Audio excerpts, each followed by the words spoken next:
कामाने वया केवले कोरड्या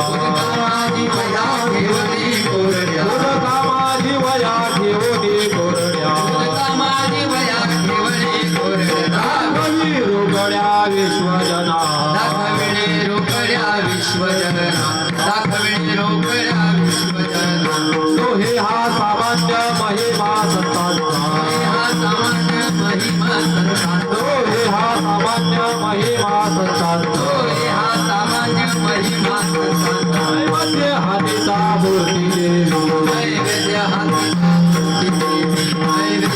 हातीचा मूर्ती देवी लीलामये तिहे संगीचे तारणे निरामये तिही संगीती करणे लीलामये संगीची तारणे निरामये तिही संगीती करणे दीन उद्धारणे नवलकोट दीन उद्धारणे नवलकोट दीन उद्धारणे नवलकोट जो हे हा सामान्य महिमा संतांचा सामान्य महिमा संतांचा जो हे हा सामान्य महिमा संतांचा सामान्य महिमा संतांचा नैवेद्य हातीचा मूर्ती देवी नैवेद्य हातीचा मूर्ती देवी नैवेद्य हातीचा मूर्ती देवी विठोबार घुमाई विठोबार घुमाई विठोबार घुमाई विठोबार घुमाई विठोबार घुमाई विठोबार घुमाई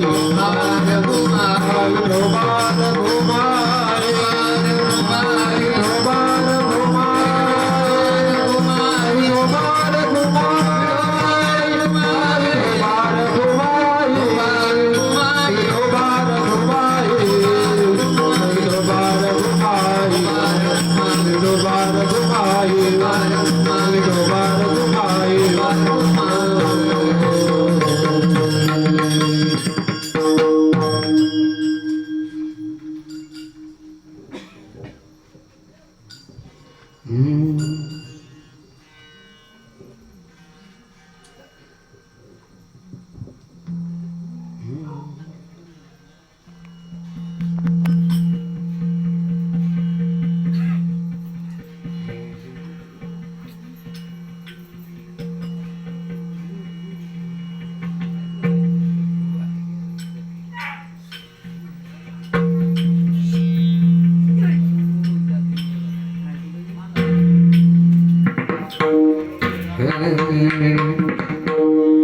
मैसी पुत्रा मुखी बोलविणे श्रुती मैसी पुत्रा मुखी बोलविणे श्रुती मैसी पुत्रा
मैसी पुत्रा मुखी बोलविणे श्रुती मैसी पुत्रा मुखी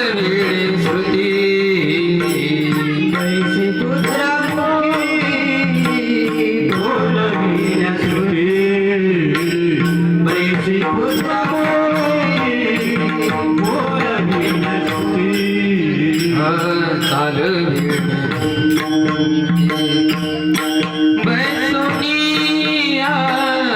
चालविणे बैसोनिया नोहे हा समाज महिमा संता नोहे हा समाज महिमा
Hallelujah.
कमी आहे.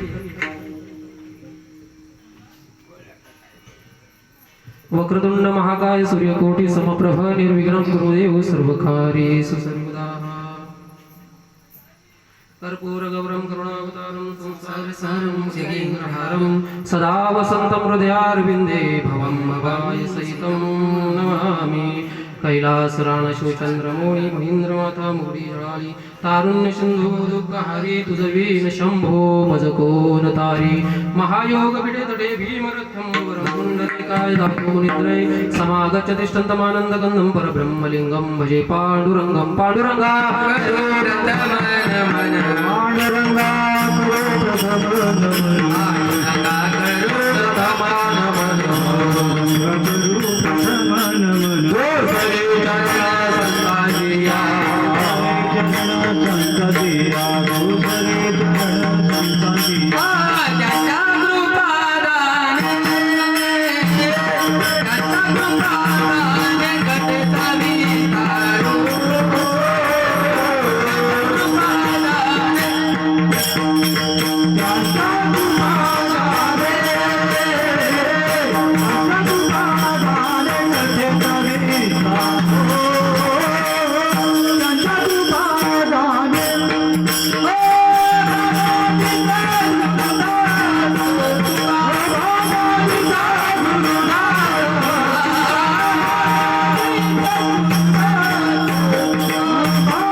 नमोज्ञानेश्वरा नमोज्ञानेश्वरा नमोज्ञानेश्वरा नमोज्ञानेश्वरा नमोज्ञानेश्वरा नमोज्ञानेश्वरा उद्धारा सोपा देवा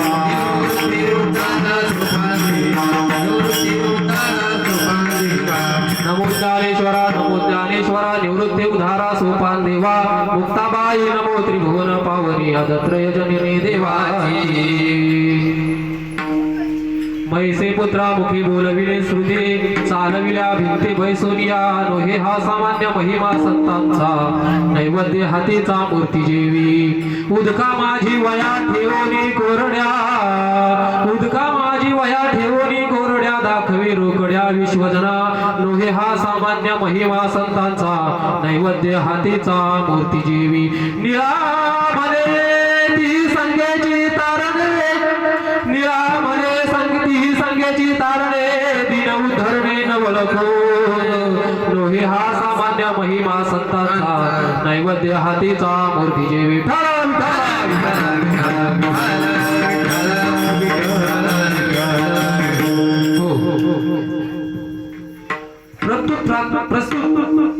प्राप्त प्रसंगी कीर्तनरूपी सेवे ही जी सेवा आहे सेवेला सुरुवात करण्या अगोदर छोटासा परिहार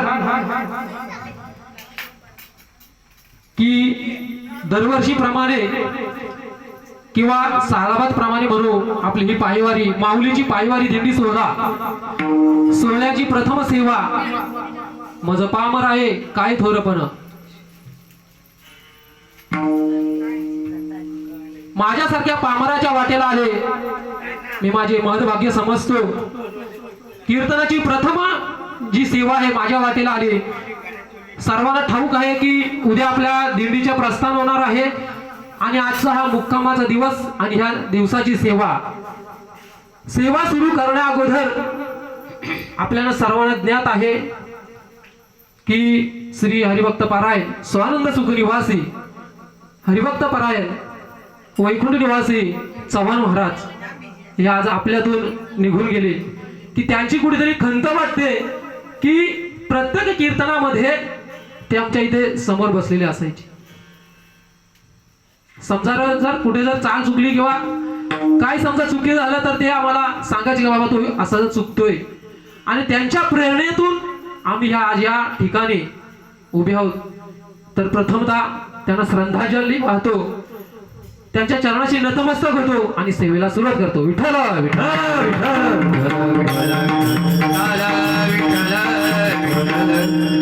हो सालाबाद प्रमाणे आपल्याला या ठिकाणी जी पहिल्या मुक्कामाची जी पंगत आहे ते आमचे सर्वांचे आदरणीय पवार बाबा यांची ठरलेली हे पंगत आहे ते आपल्या दरवर्षी दिंडीची जी पहिली पंगत आहे देत असतात भगवंताला प्रार्थना करीन की त्यांना अकल्प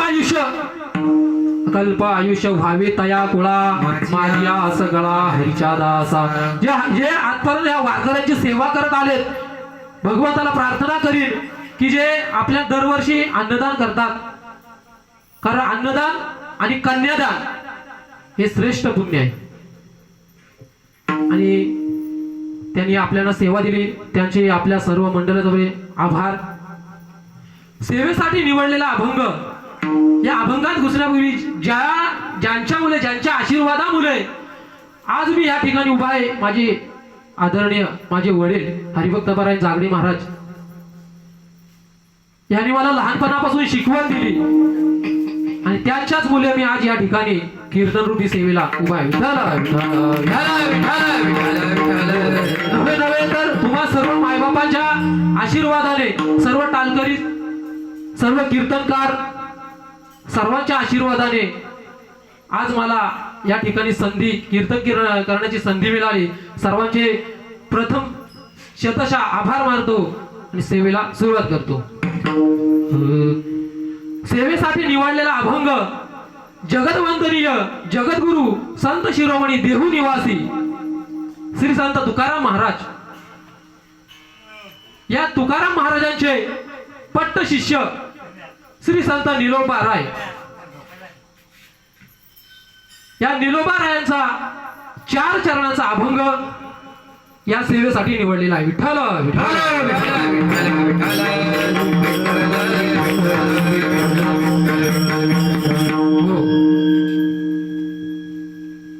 पहा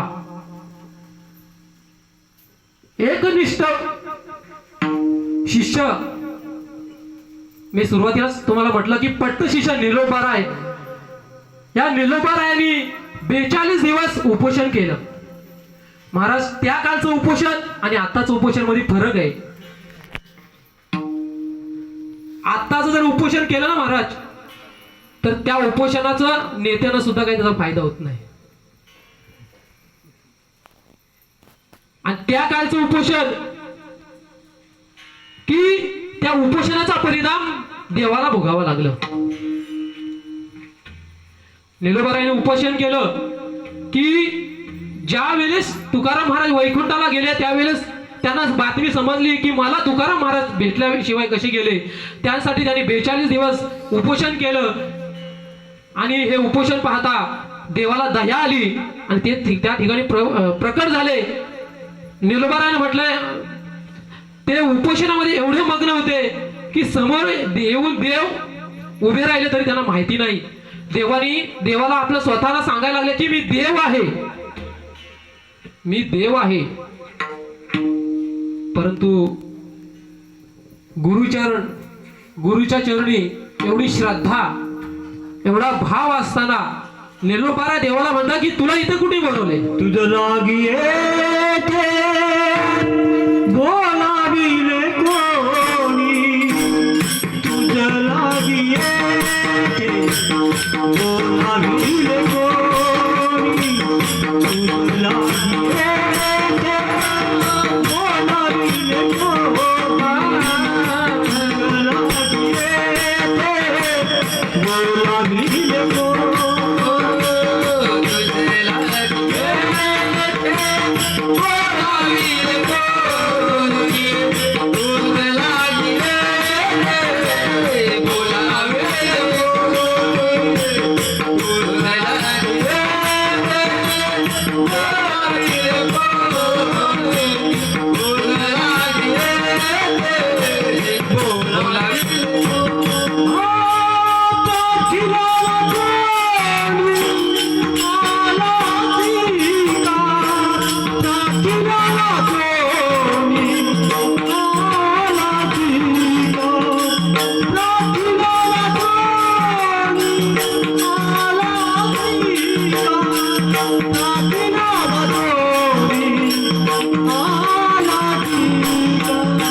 तुझं लागी येथे बोलाविले कोणी. कोणी बघा भक्ताची केवढी श्रेष्ठता की देवाला तो बोलतो की तुला इथं कोणी बोलवलंय,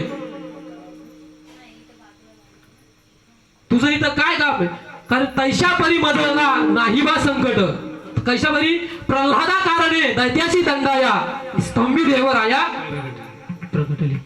अरे या प्रल्हादासारखा मला संकट नाही की तुझी या ठिकाणी मला गरज आहे. मग तू बसला कशाला इथे? देव विचारतो तू इथे बसला कशासाठी? तुकयाचा धावा करत असे. मी तुकाराम महाराजांचा धावा करतोय, तुझी इथे मला गरज नाही. सांगण्याचा तात्पर्य की असे श्रेष्ठ एकनिष्ठ निलोबाराय, या निलोबारायांचा हा 4 चरणाचा अभंग या सेवेसाठी निवडला. विठ्ठल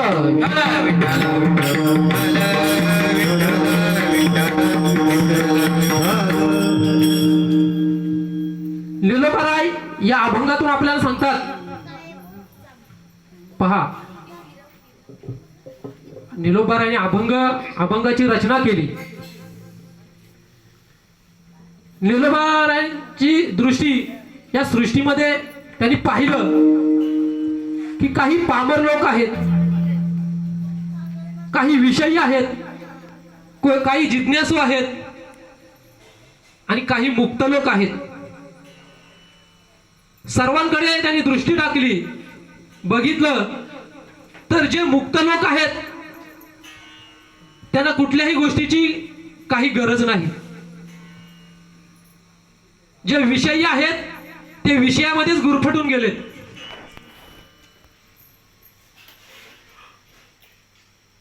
बघा, परंतु जिज्ञासू जे आहेत, निलोबारांनी दृष्टी टाकली की तो विचारत होता, कसला तरी विचार करत होता तो. तेवढं निलोबारांनी पाहिलं, त्यांनी बघितलं का रे बाबा तो असा का? कारण जिज्ञासू समजा एखाद्याची जर पुढे जाण्याची काहीतरी धडपड असेल, तो